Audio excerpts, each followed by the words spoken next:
Y ahí comenzó una de las etapas más terribles de mi adolescencia, con mayor ansiedad. Si ustedes no saben, yo nací con 2 pies izquierdos. No puedo bailar, nunca he bailado, nunca he aprendido, no puedo. Estoy deshabilitado para el baile. Afortunadamente tenía un amigo, mi amigo Cristóbal, que era yo creo que el mejor bailador del barrio. Es de esos que se iban en las esquinas y hacían así competencias de baile. Eso ocurría en los 80s. ¿Alguien se acuerda de eso? En México pasaba eso. Y entonces él era un súper, pero buenísimo bailador. Yo lo envidiaba secretamente. Era un esqueleto, haga de cuenta, ver a Michael Jackson, pero en versión mexicana. Y bailaba muy bien. Y me dijo Cristóbal, no te preocupes, yo te voy a enseñar a bailar.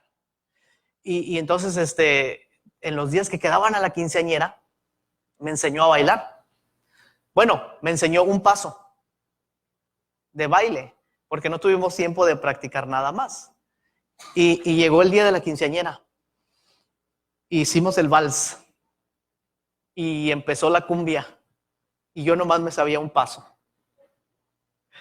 Y me pasé los siguientes. ¿Cuánto dura una canción? 7, 8 minutos. Con el único paso que mi amigo me había enseñado, que era este. Y la vergüenza de estar ahí oyendo la canción y no poder seguir el ritmo y estar tratando de sonreírle a la jovencita que está enfrente de ti, y ella que se cubre la cara de vergüenza porque eres el único tipo que no puede bailar y todo el mundo viéndote. No, yo sentía que la tierra me tenía que tragar, ¿no? Porque si algo es feo es que uno no sepa seguir el ritmo de nada, ¿no? En la música es igual, uno si no sigue bien el ritmo, o sea, el guitarrista podrá ser muy bueno, pero si no está siguiendo el ritmo, no, de plano no se oye bien, ¿no? Y en todas las cosas es una vergüenza no poder seguir el ritmo, sobre todo cuando nuestra vida entera, nuestros sueños de adolescentes, nuestra reputación está basada en que también podemos salir de esa situación. Y me quedé pensando, cuando estaba preparando este mensaje, me quedé pensando en este asunto de seguir el ritmo, porque nuestra vida es muy similar a eso. No necesariamente a bailar una cumbia, sino nuestra vida es muy similar en que nuestra vida tiene cierto ritmo también, ¿verdad que sí? Le llamamos rutina, le llamamos agenda, le llamamos estilo de vida, pero nuestras vidas tienen cierto ritmo, tienen cierta cadencia. Y a veces es un ritmo que nosotros estamos siguiendo de algo más. A veces nosotros mismos nos hemos impuesto cierto estilo de vida. Pero ustedes han escuchado, por ejemplo, en la escritura que habla acerca de andar en el Espíritu. ¿Han escuchado, por ejemplo, que la escritura dice que vivamos en el Espíritu? ¿Han oído que la Biblia dice, por ejemplo, que debemos ser llenos del Espíritu y que debemos andar como Él anduvo? Y esto nos habla a nosotros de que la vida cristiana también tiene un ritmo, tiene una cadencia. El Espíritu sopla de donde quiere, dice Jesús, y oye su sonido, mas no sabes de dónde viene ni a dónde va. Así es aquel que es nacido del Espíritu de Dios. En Génesis 1 dice que el Espíritu de Dios se movía sobre la faz de las aguas. Hay un ritmo en la vida del Espíritu, hay un ritmo en la vida del cristiano, y eso es precisamente de lo que quiero que hablemos hoy, porque ¿cómo aprendemos a discernir el movimiento de Dios en nuestra vida? Esta es la última parte de nuestro enfoque en el crecimiento espiritual. ¿Cómo discernimos el movimiento? ¿Cómo discernimos el ritmo de Dios? ¿Cómo danzamos con el Espíritu en nuestra vida? Porque Él tiene un ritmo, Él tiene una cadencia en el mundo, Él se mueve de una forma. ¿Y cómo nosotros podemos aprender a discernir el movimiento del Espíritu? Pero no solamente a discernirlo, sino a acomodar nuestras vidas en ese movimiento de Dios. ¿Cómo aprendemos a danzar bien con Dios? ¿Cómo aprendemos a movernos bien con Dios? Eso es precisamente lo que quiero que exploremos hoy en este último mensaje de esta serie. Quiero que vean 2 pasajes, bueno, son los mismos, pero son paralelos. Mateo 3, versículos 13 al 17. Mateo 4, 1 al 11. Y después el 17 al 25. Búsquenlos en sus Biblias, los vamos a leer rápidamente, porque en estos 3 pasajes también vamos a ver una cierta cadencia del Espíritu en la vida de Jesucristo, un cierto movimiento, un ritmo de Dios, el Espíritu en la vida de Dios, el Hijo. En Mateo capítulo 3, versículo 13 al 17, vean lo que dice la Escritura, seguro lo tienen ahí. Entonces Jesús vino de Galilea a Juan al Jordán para ser bautizado por él. Juan se le oponía diciendo: yo necesito ser bautizado por ti y tú vienes a mí. Pero Jesús le respondió diciendo: deja ahora, porque así se conviene que cumplamos toda justicia. Entonces le dejó. Y Jesús, pongan atención a esto, después que fue bautizado, subió del agua, y aquí fueron los cielos abiertos y el Espíritu de Dios que descendía como una paloma, en la cadencia del Espíritu, en los ritmos del Espíritu, en la vida de Jesucristo. En el momento de su bautismo, el Espíritu desciende sobre Jesucristo como una paloma y desciende sobre él, y una voz de los cielos decía: este es mi Hijo amado en que tengo complacencia. Busquen el pasaje paralelo en Lucas capítulo 3. Lucas capítulo 3, versículo 21 y 22. 3, 21 y 22. Es el mismo pasaje, pero Lucas escribe ahora y dice: aconteció que cuando todo el pueblo se bautizaba, también Jesús fue bautizado, y orando el cielo se abrió y descendió el Espíritu sobre él en forma corporal como paloma, y vino una voz del cielo que decía: tú eres mi Hijo amado, en ti tengo complacencia. Ahora vean 4, 1 al 11, no lo vamos a leer todo en Mateo, solamente leamos los primeros versículos, versículo 1 y 2, o el 1 más bien. El capítulo 4 de Mateo dice: entonces Jesús fue llevado, lean conmigo, por el Espíritu al desierto. Aquí hay otro ritmo del Espíritu, aquí hay otra cadencia del Espíritu en la vida de Jesucristo. Fue llevado por el Espíritu al desierto. Ahora vean también lo que nos dice en Lucas capítulo 4, también el versículo 1.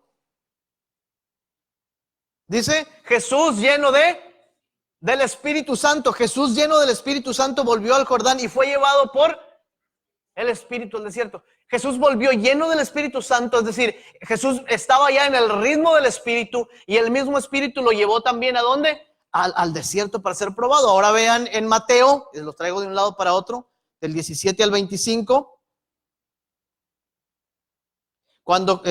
Y desde entonces comenzó Jesús a predicar y a decir: arrepiéntanse, porque el reino de los cielos se ha acercado.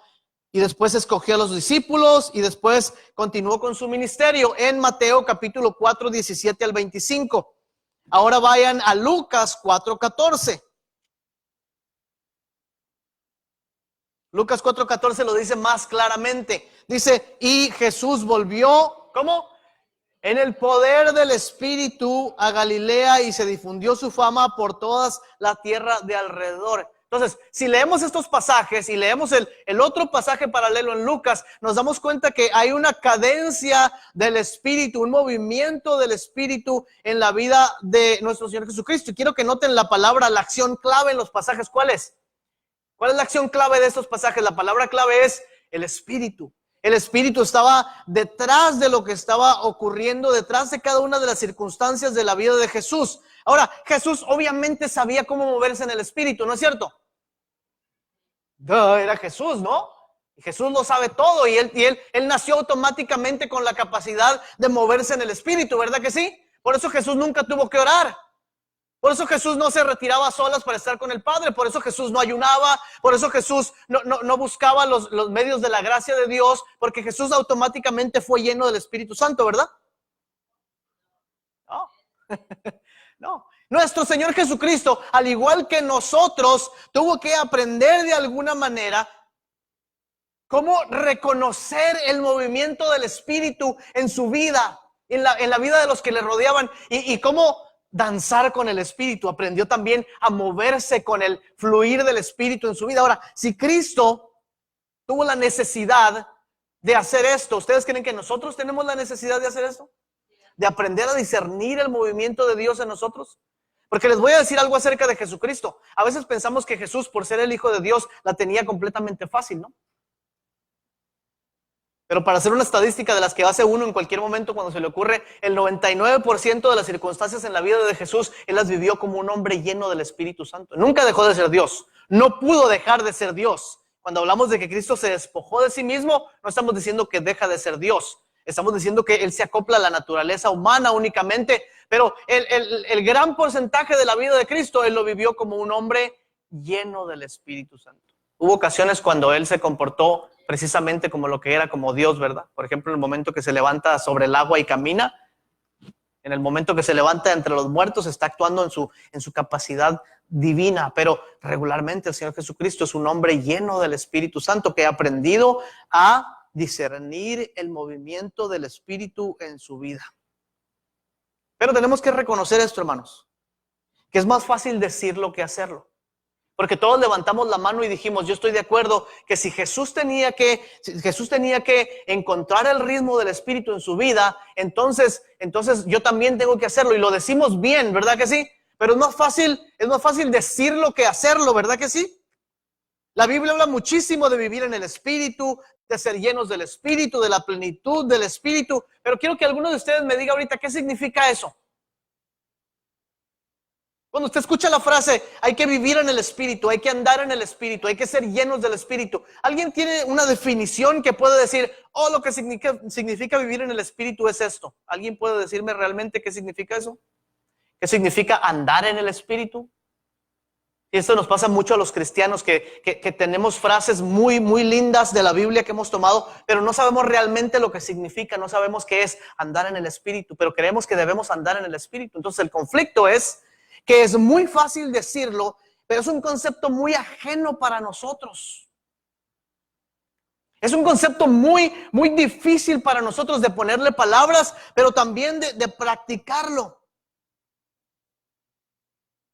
¿Por qué se nos complica tanto ponerle atención al movimiento de Dios en nuestras vidas? ¿Alguna vez se han preguntado eso? ¿Por qué se nos complica tanto ponerle atención al movimiento de Dios en nuestra vida? ¿Creen que al Señor Jesús se le complicaba ponerle atención al movimiento de Dios en su vida? Si no se le hubiese complicado otra vez, no hubiera buscado los medios por los cuales Él se encontraba con el Espíritu, ¿verdad? O sea, que cuando Jesús iba a orar lo hacía nomás para dejarnos un buen ejemplo, o cuando Jesús se ayunaba, o cuando Jesús se apartaba para estar a solas, lo hacía nada más para que la gente lo viera y dijera, wow, qué buen maestro es, ¿verdad que no? ¿Verdad que lo hacía? Porque tenía una necesidad de estar a solas ¿con quién? Con el Padre y recibir el poder del Espíritu Santo en su vida. La realidad es que todos quisiéramos aprender a discernir el movimiento de Dios en nosotros. ¿Nos gustaría estar en sintonía con Dios en nuestra vida? ¿A usted le gustaría estar en sintonía con Dios y poder reconocer lo que Él está haciendo y completando en nuestra vida, en nuestro matrimonio, en nuestra iglesia, en el mundo, en el país en que vivimos? ¿Le gustaría eso o no? Le estoy hablando a una multitud diferente. ¿A usted le gustaría que poder entender el ritmo del Espíritu y poder caminar con el Espíritu y poder recibir el poder del Espíritu? ¿Amén o no amén? Claro, y como iglesia nos gustaría también movernos en ese ritmo del Espíritu, pero se nos complica la situación. Cuando vivíamos en la aldea, cuando llegamos a la aldea en Georgeville, y mi esposa y yo y Abril vivíamos ahí, teníamos lo único que teníamos que más o menos parecía tecnología era una televisión vieja. ¿Se acuerdan que las televisiones tenían dos botones, uno arriba y uno abajo? VHF, UHF, VHF. ¿Cuántos están suficientemente clásicos para acordarse de eso? No había control remoto. Y uno tenía que ir manualmente, muchachos, los que no saben de esto, manualmente uno le cambiaba los canales de televisión, clic, clic, clic, clic. Y vivíamos en la aldea y un día, no sé si fue por accidente o cómo pasó, pero moviéndole a los botoncitos de abajo, los que eran más rápido, ahí nos apareció un canal mexicano. Y eso se convirtió en la dicha de nuestra vida. Porque en un país diferente, en una aldea sin mucha tecnología o nada de tecnología, en un lugar donde no había absolutamente nada que nos recordara a nuestro país, de repente teníamos algo que es la única vez en mi vida que he visto telenovelas. Nada más porque me hacía sentirme parte de estar ahí otra vez en mi país y eso. Pero era un televisor viejo y no agarraba bien la señal, y ya pueden ustedes imaginarse las innumerables ocasiones en que mi esposa me hizo salirme a la calle a estar así.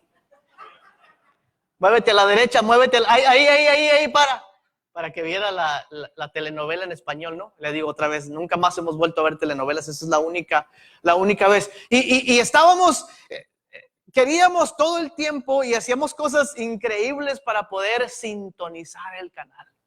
Y nos daba un gozo exuberante el finalmente lograr encontrar el canal de México y poder ver algo en español y algo que se sintiera familiar a nosotros.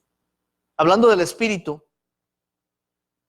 estamos de alguna forma tan ¿cuál es la palabra? Desintonizados tan fuera de sintonía con los ritmos del Espíritu, que no podemos saber lo que Él está haciendo y se resulta extremadamente difícil, si no imposible, atrapar la señal del Espíritu en nuestra vida.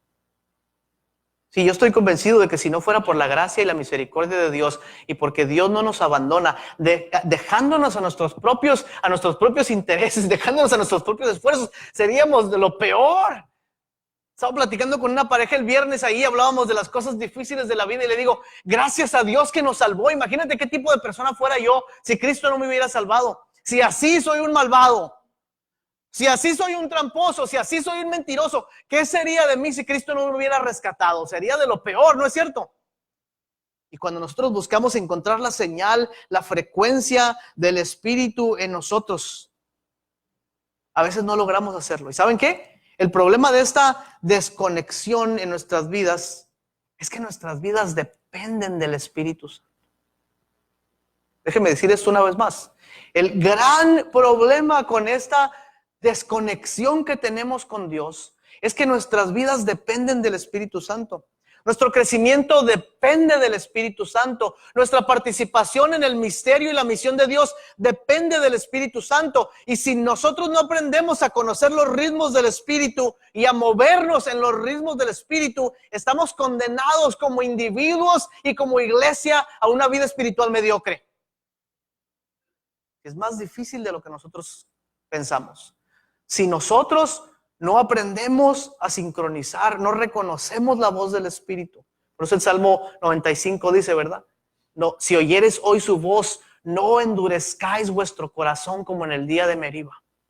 Y Hebreos lo vuelve a repetir, si el pueblo de Dios escucha hoy la voz de Jehová, no endurezca su corazón, porque si nosotros endurecemos nuestro corazón, o nosotros no participamos en reconocer el movimiento de Dios en nosotros, estamos condenados ya a una vida de mediocridad espiritual. ¿Por qué nuestra lucha contra la tentación es tan débil? ¿Se han preguntado eso?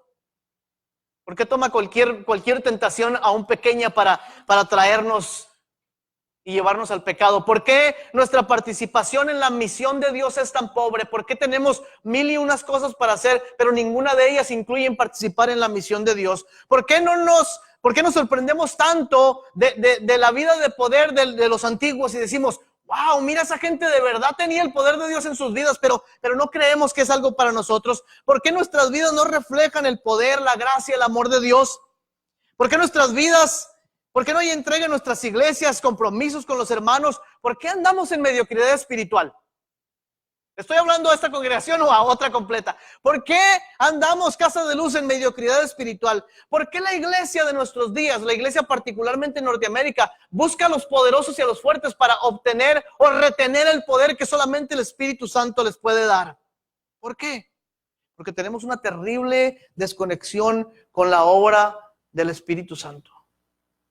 Por eso cuando un político o cuando un líder religioso o cuando un banco nos dice, si no pones tu confianza en mí vas a perder todo lo que has ganado, todo lo que tenías, y nosotros le creemos, únicamente refleja que ya lo hemos perdido todo. Y como nos decía Mike el otro día, si nuestra fe está basada no en buen lugar, como dice el himno, no en una religión, si no está basada en Jesucristo, nuestra fe no es de Cristo, y cualquier movimiento político, cualquier movimiento social la puede tirar por los suelos, entonces no es la fe de Cristo.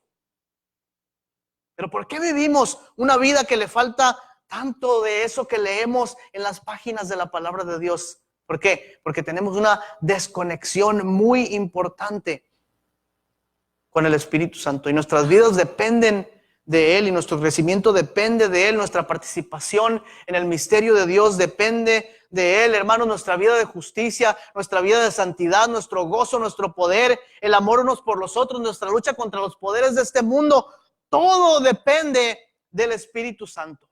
Y si usted y yo no aprendemos a reconocer los ritmos del Espíritu, una vez más estamos condenados a una vida de mediocridad espiritual.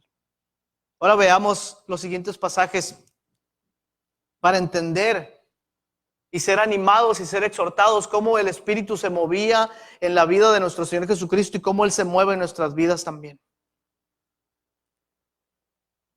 Porque el propósito final es discernir dónde está el Señor, para movernos con Él, para crecer en el camino de Dios. Hay 3 circunstancias en la vida de Jesús que ya leímos, 3 movimientos del Espíritu, 3 resultados de movernos en Él. El primero de ellos, vean ese. Cuando Jesucristo es bautizado, el Espíritu Santo desciende sobre Él como paloma. Mateo capítulo 3. ¿Alguien le gusta la navegación acá? ¿Alguien sabe de navegación? Más o menos. ¿Ah? El internet. Bueno, yo he visto suficientes películas y fui a la escuela como para saber que, por ejemplo, los botes de vela necesitan una cosa muy importante para moverse, que es el viento, ¿verdad? Si no hay viento, no importa cuánto uno le dé para un lado o para otro, el barco no se mueve, porque los botes de vela se mueven con la fuerza del viento. Nuestras vidas son como un bote de vela. Podemos decir que nuestras vidas son como eso, responden al viento, pero al viento del Espíritu. Y cuando no entendemos eso, podemos creer que nuestra tarea consiste en hacer cosas para que el bote se mueva. O en soplarle a las velas a ver si se logran mover un poquitito, ¿no? En lugar de esperar el ritmo del Espíritu, muchas veces tratamos de crear nosotros mismos el ritmo del Espíritu y nos desanimamos. Esperamos encontrar los ritmos del Espíritu haciendo ciertas cosas, pero en realidad ocurre cuando prestamos atención. ¿Cuál es el problema entonces? ¿Cuál es la desconexión de nuestra vida en el Espíritu? Que no prestamos atención. Escucha, Israel, le dice el Señor una y otra vez. Escucha, Israel. Si oyeres hoy mi voz, no ignores la voz del Espíritu. Y no prestamos atención a lo que el Señor nos está diciendo. Ahora vamos a ver en estos 3 pasajes una vez más la acción del Espíritu, que no es una acción en particular, ni una situación en particular, sino la obra que Dios hace en cada una de las circunstancias de nuestra vida. Es que no vayan a pensar que cuando leemos del bautismo de Jesús, usted también tiene que ir a bautizarse en el Jordán para que le ocurra lo mismo que a Jesús, o que tiene que irse al desierto para que el Espíritu... No se trata de una circunstancia en particular, ni de una situación en especial, se trata de lo que el Espíritu Santo está tratando de perfeccionar en cada etapa de nuestra vida. En cada momento de nuestra vida, Dios está obrando de una manera muy, muy particular. La primera de ellas, Mateo 3, del 13 al 17, ya lo vimos, es el bautismo de Jesús. Y quiero que noten la última parte el versículo 17, que después de que Jesús fue bautizado, vino de los cielos una voz que decía, léanlo conmigo, este es mi Hijo amado, en quien tengo complacencia. Y quiero que noten que antes de estos versículos, Jesucristo no ha hecho realmente nada. Ese es el soplo de vida de Dios. Porque antes de esto, Jesús no ha hecho nada. No ha sanado ningún enfermo. Es mentira eso que resucitaba pajaritos cuando era niño. No ha levantado a nadie entre los muertos. No ha predicado una sola palabra. No ha juntado a sus discípulos, no ha ido a enseñar a la sinagoga, no ha hecho una conmoción en el pueblo. Jesús no ha hecho nada, absolutamente nada. Y llega a ser bautizado y el Espíritu Santo desciende sobre él. ¿Y qué dice el Señor desde los cielos? Este es mi Hijo amado, en él estoy completamente complacido. Y mire, en cualquier situación de nuestra vida que nosotros estamos, en la que nos encontramos, el ritmo del Espíritu siempre es mostrarnos algo muy particular. Y eso particular es que Dios nos ama a pesar de todas las cosas. Si algunos de ustedes, algunos de nosotros, somos overachievers, le llaman en inglés, ¿verdad? Que queremos hacer muchas cosas porque interiormente estamos tratando de complacer a alguien. A algún papá que nunca fuimos suficientemente buenos para él, a algún compañero a quien le tenemos envidia, a alguien a quien de verdad queremos impresionar. La vida americana consiste en reunir cosas que no necesitamos para impresionar gente que no conocemos. Ese es el todo de la vida americana. Es juntar más cosas, ¿verdad? Que no necesitamos para impresionar más gente que no conocemos. ¿Qué hay en nuestro corazón cuando estamos tratando de impresionar a otros y estamos tratando de hacer cosas para que nos vean, o estamos tratando de seguir a Dios y hacer lo mejor que podemos para obtener un puesto en la iglesia? No pagan, hermanos, en la iglesia, nomás a mí. Y nos olvidamos que antes de que Jesús hiciera cualquier cosa, antes de que predicara, antes de que sanara, antes de que muriera en la cruz, la voz del cielo vino y dijo: tú eres mi Hijo a quien yo amo y en ti estoy completamente complacido. Y la primera cosa que el Espíritu sopla en nosotros constantemente y todos los días es esta: tú eres un hijo amado, eres una hija amada de Dios. No importa si has caído, no importa si te has vencido en la tentación, no importa el estilo de vida que llevas en este momento, tú continúas siendo un hijo y una hija amada. Y por tal motivo no estoy dispuesto a dejarte como estás. Y porque decimos, si Dios me ama, pues seguiré como estoy, pero dice, te amo tanto que no te voy a dejar de la misma manera. Si debería ponernos a temblar, pensar que el Espíritu Santo va a dejarnos sin convencernos de pecado. ¿Se imaginan la vida que usted y yo llevaríamos si el Espíritu Santo no nos amara lo suficiente para decirnos que estamos equivocando el camino? ¿Se imaginan lo que pasaría con nosotros cuando caemos en pecado y no está esa voz del Espíritu que nos dice, arrepiéntete de tu pecado? ¿Qué pasaría con nosotros si siendo salvos somos tan malvados? Si no tuviéramos la conciencia del Espíritu en nosotros, ¿a dónde llegarían nuestras vidas? Pero la primera cosa que Jesucristo recibe del Espíritu, ¿qué es? El amor de Dios. ¿Y qué ha hecho Jesús para complacer al Padre hasta ahora? ¿Qué grandiosa obra ha hecho el Señor para merecer el amor de Dios? Absolutamente nada. Dios te ama exactamente como eres. Te ama tanto que quiere hacerte como Él quiere que seas. Te ama tanto que envió a su Hijo Jesucristo para que no tuvieras que cargar con el peso de tu pecado, con la culpabilidad, con los temores, pero para que pudieras descansar en Él y realmente convertirte en lo que Dios quiere que seas, el tipo de hombre o mujer, el tipo de esposa o esposo, el tipo de discípulo en la iglesia y fuera de la iglesia que realmente Dios quiere que seas. Por eso te ama. Y su amor a veces nos duele. A Dios no tenemos que impresionarlo para que nos ame. Nos ama porque Dios es amor. No tenemos que hacer cosas para caerle bien. No podremos jamás ganarnos su amor. Su amor ha sido derramado en nuestros corazones de la Escritura por su Espíritu Santo. Entonces el primer movimiento del Espíritu, el primer soplo del Espíritu, no importa dónde esté usted o en qué circunstancia en su vida usted se encuentre, qué tan alto está o qué tan bajo está, o qué tanto ha fallado o qué tanto ha querido levantarse, no importa dónde, escucha la voz del Espíritu hoy. El soplo de Dios le está diciendo, eres un hijo o una hija amada del Padre. Dios te ama. Y es bueno recibir el amor de Dios en nuestra vida, ¿no es cierto? ¿Dónde está Dios ahora y qué está haciendo? Lo primordial que Dios está haciendo es mostrándote el amor del Padre a través del sacrificio del Hijo en el poder y la redención del Espíritu Santo. Eso es lo que Dios está haciendo ahora. Eso es como Dios está soplando en nuestras vidas constantemente. Pero segundo, en Mateo 4 del 1 al 11 tenemos el siguiente pasaje, especialmente el versículo 1. Jesús fue llevado por el Espíritu al desierto para ser probado por el diablo. ¿Quién llevó a Jesús al desierto? ¿Ah? ¿El diablo lo llevó al desierto? El Espíritu Santo llevó a Jesús al desierto para que fuese ¿qué? La traducción Reina Valera no la traduce bien, dice tentado por el diablo, y pareciera ser como que el Espíritu nos lleva a ser tentados. La Escritura dice en Santiago, Dios no puede ser tentado por el mal, ni Él tienta a nadie. Es decir que no lo llevó el Espíritu a la tentación, sino lo llevó al desierto para que su fe fuese probada. Y si la fe de Cristo necesita ser probada, el segundo ritmo del Espíritu en mi vida es que Él también va a probar mi fe. Y me va a dejar saber que me ama y que no hay nada que yo pueda hacer para perder su amor y nada que yo pueda hacer para merecer más de su amor. Pero segundo, también va a permitir situaciones en mi vida donde mi fe va a ser probada. ¿Cuántos recuerdan a Abraham en el capítulo 21 de Génesis?